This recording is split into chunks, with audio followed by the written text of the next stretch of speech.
സ്വാഗതം. അപ്പോൾ ഇന്നത്തെ ഒരു വീഡിയോയിൽ ആരൊക്കെയാണ് AC ഉപയോഗിക്കാൻ പാടില്ലാത്തത്, അവർ ഉപയോഗിച്ചാൽ ഉണ്ടാകുന്ന ശാരീരിക പ്രശ്നങ്ങൾ എന്തൊക്കെയാണ്, അത് എന്തുകൊണ്ടാണ് സംഭവിക്കുന്നതെന്നാണ് ഇന്നത്തെ വീഡിയോയിൽ ഞാൻ നിങ്ങളുമായി പങ്കുവെക്കുന്നത്. അപ്പോൾ എൻ്റെ വീഡിയോ എല്ലാവരും സ്കിപ്പ് ചെയ്യാതെ മുഴുവനായിട്ട് കാണുക. പുതുപുത്തൻ വീഡിയോകൾക്കായി എൻ്റെ ചാനൽ നിങ്ങൾ സബ്സ്ക്രൈബ് ചെയ്യുക, കൂടെ ബെല്ലൈക്കൺ കൂടി ഒന്ന് എനേബിൾ ചെയ്തേക്കാം. അപ്പോൾ നമുക്ക് നമ്മുടെ വീഡിയോയിലേക്ക് കടക്കാം. AC എന്നത് ഉയർന്ന ടെമ്പറേച്ചറുള്ള രാജ്യങ്ങളിൽ ആ ടെമ്പറേച്ചർ നമ്മുടെ ബോഡി ടെമ്പറേച്ചറിന് സമാനമാക്കുന്നതിന് വേണ്ടി കണ്ടുപിടിച്ച ഒന്നാണ് AC. എന്നാൽ ഇന്ന് കണ്ടുവരുന്നത് ACയുടെ ദുരുപയോഗമാണ്. AC എന്നത് ലൈഫ് സ്റ്റൈലിൻ്റെയും ലക്ഷറിയുടെയും ഭാഗമായി മാറിക്കഴിഞ്ഞിരിക്കുന്നു. ഇത് ഗുരുതരമായ ശാരീരിക പ്രശ്നങ്ങൾക്ക് വഴിയൊരുക്കുകയും ചെയ്യുന്നു.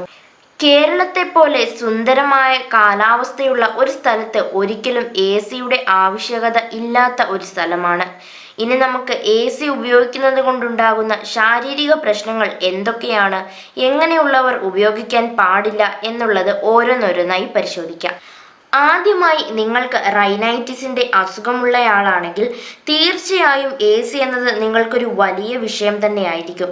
നിങ്ങളുടെ വീട്ടിലെയോ ഓഫീസിലെയോ AC വർക്കായി തുടങ്ങുമ്പോൾ റൂമിലെ അല്ലെങ്കിൽ ഓഫീസിലെ മോയ്സ്ചർ ഇല്ലാതാക്കുകയും അതുവഴി കോൾഡായിട്ടുള്ള ഡ്രൈ എയർ ആയി മാറുകയും ചെയ്യുന്നു.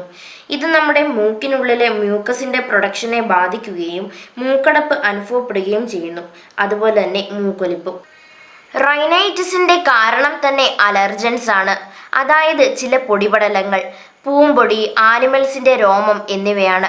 പ്രോപ്പറായി ക്ലീൻ ചെയ്യാത്ത ACയിൽ നിന്ന് പൊടിപടലങ്ങൾ എയറിലൂടെ നമ്മുടെ മൂക്കിനുള്ളിൽ പ്രവേശിക്കുന്നു. ഇത് റൈനൈറ്റിസിൻ ഇല്ലാത്തവരിൽ ഇത് ഉണ്ടാക്കുന്നു.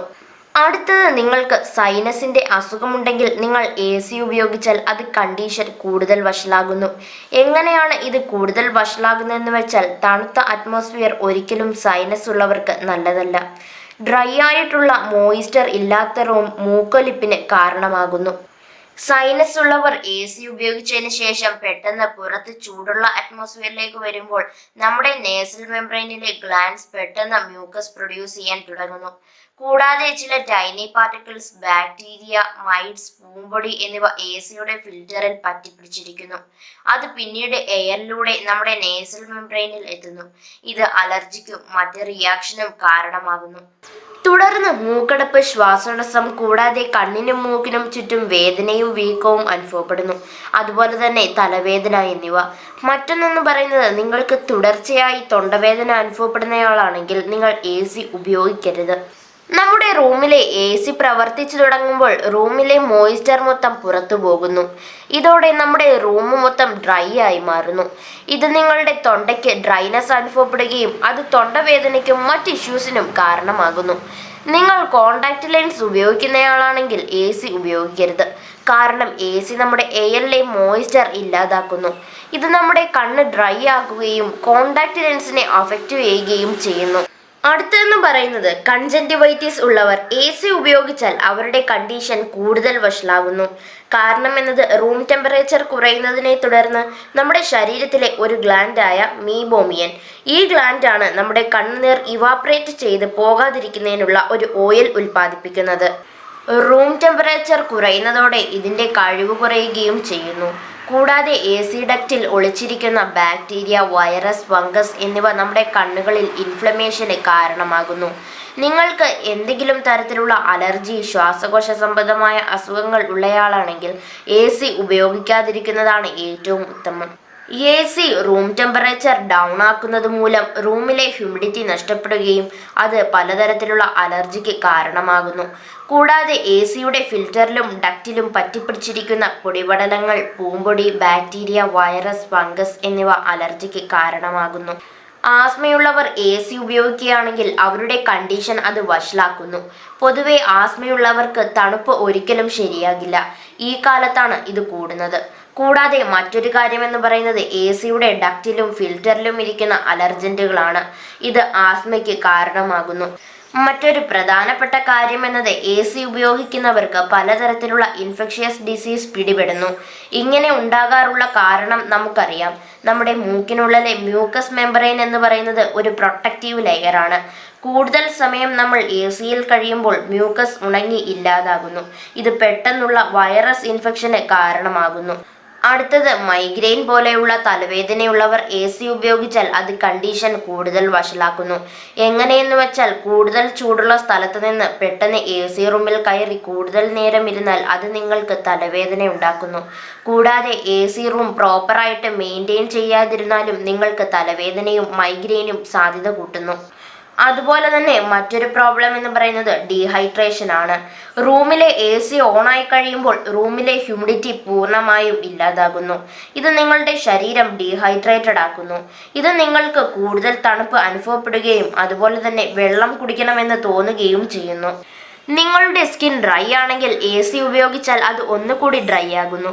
കൂടുതൽ നേരം AC റൂമിൽ ഇരുന്നതിന് ശേഷം പുറത്തു വന്ന് സൂര്യപ്രകാശം തട്ടുമ്പോൾ നിങ്ങളുടെ സ്കിൻ ഡ്രൈയും അതുപോലെ തന്നെ ചൊറിച്ചിലും അനുഭവപ്പെടുന്നു. കുറേ നേരം നമ്മൾ പുറത്ത് നിൽക്കുമ്പോൾ സ്കിൻ പഴയതുപോലെ ആയാലും ഡ്രൈ സ്കിൻ മാറുന്നില്ല. അടുത്തത് നിങ്ങളുടെ കണ്ണുകൾ ഡ്രൈ ആയിട്ടുള്ള ആളാണെങ്കിൽ AC ഉപയോഗിക്കുന്നതോടെ ഒന്നുകൂടി ഡ്രൈ ആകുന്നു. നിങ്ങളുടെ കണ്ണുകളിൽ കൂടാതെ ചൊറിച്ചിലും ഇറിറ്റേഷനും ഉണ്ടാകുന്നു. അതിനാൽ ഇങ്ങനെയുള്ളവർ AC-യിൽ കൂടുതൽ നേരം ഇരിക്കുന്നത് ഒഴിവാക്കുക. മറ്റൊരു കാര്യമെന്ന് പറയുന്നത് AC-യിൽ വർക്ക് ചെയ്യുന്ന ഒരാൾ പുറത്ത് വർക്ക് ചെയ്യുന്ന ഒരാളുമായി കമ്പയർ ചെയ്താൽ AC-യിൽ വർക്ക് ചെയ്യുന്ന ആളിന് ക്ഷീണവും തളർച്ചയും തലവേദനയും കൂടുതലായിരിക്കും. നിങ്ങൾ ഏതെങ്കിലും തരത്തിലുള്ള വാദസംബന്ധമായ അസുഖമുള്ളയാളാണെങ്കിൽ AC ഉപയോഗിക്കരുത്. അത് നിങ്ങളുടെ വാദത്തെ ഒന്നുകൂടി കൂട്ടുന്നു.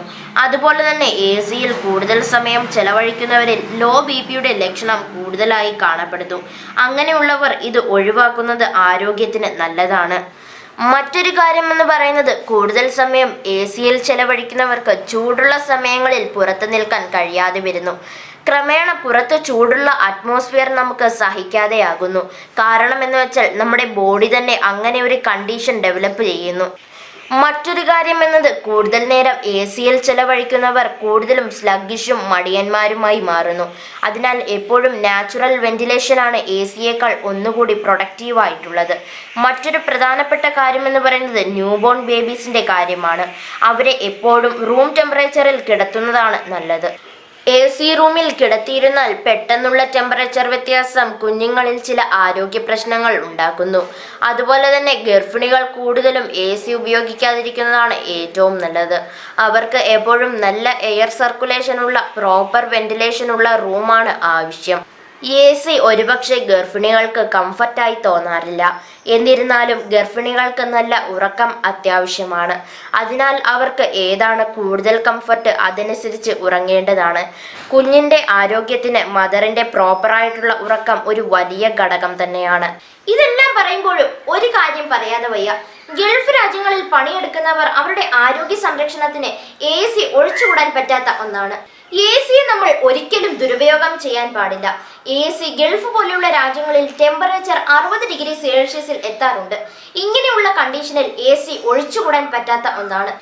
എപ്പോഴും AC ഉപയോഗിക്കുമ്പോൾ നമ്മുടെ ബോഡി ടെമ്പറേച്ചറിന് സമാനമായി കൂളിംഗ് റെഗുലേറ്റ് ചെയ്തു വെക്കേണ്ടതായിട്ടുണ്ട്. ബോഡി ടെമ്പറേച്ചറിന് താഴെ AC അഡ്ജസ്റ്റ് ചെയ്തു വെക്കുന്നത് എപ്പോഴും ആരോഗ്യ പ്രശ്നത്തിന് വഴിയൊരുക്കും. അപ്പോൾ എൻ്റെ വീഡിയോ എല്ലാവർക്കും ഇഷ്ടപ്പെട്ടെന്ന് വിശ്വസിക്കുന്നു. ഇഷ്ടപ്പെട്ടിട്ടുള്ളവർ ലൈക്ക് ചെയ്യുക, സബ്സ്ക്രൈബ് ചെയ്യുക, അടുത്തുള്ള ബെല്ലൈക്കൺ കൂടി ഒന്ന് എനേബിൾ ചെയ്തേക്കാം. അപ്പോൾ ഇതുപോലെയുള്ള വിലപ്പെട്ട ഇൻഫർമേഷനുമായിട്ട് ഞാൻ വീണ്ടും വരുന്നതായിരിക്കും. Stay tune with Shehzayar media. Good by.